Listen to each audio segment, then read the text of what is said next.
Hindi na kailangang personal na dumalo ni PBBM sa Kamara sa pagdinig ng mga impeachment complaint laban sa kanya. Ang detalye sa Politico Update ni Joan Manalo.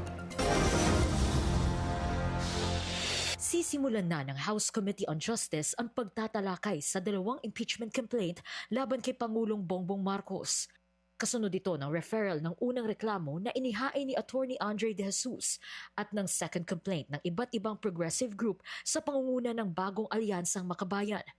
February 2, 3 at 4 ang initial hearing dates ng komite. The impeachment complaints should be signed, verified, and endorsed by at least a House member. When we say sufficiency in substance, it means that the allegations of the Commission of Facts should be able to substantiate the ground for impeachment under which the same is anchored. Remember, under the Constitution, meron tayong binanggit na grounds for impeachment. It includes culpable violation of the Constitution, treason, bribery, betrayal of public trust, graft and corruption, and other high crimes. Kaya sa mga darating na pagdinig, asahan daw na sisiyasatin ng Justice Committee kung sapat ba ang mga alegasyong nakapaloob sa impeachment complaints laban sa Pangulo.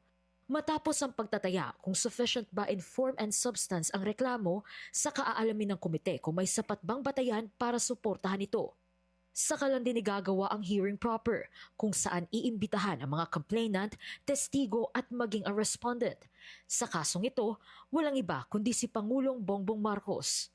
I'm also being asked, paano kung hindi dumating yung respondent? It is actually his prerogative whether to come or not to come. Pagkatapos ng mga pagdinig, aalamin na ng komite kung may probable cause ba na susuporta sa impeachment at magsusumite sila ng ulat sa plenaryo.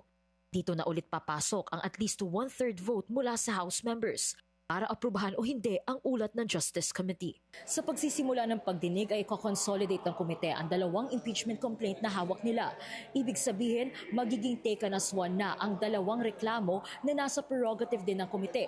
Kaya asahang pag-uusapan ng sabay kung ano at ilan ang grounds na nakasaad sa impeachment complaint laban sa Pangulo.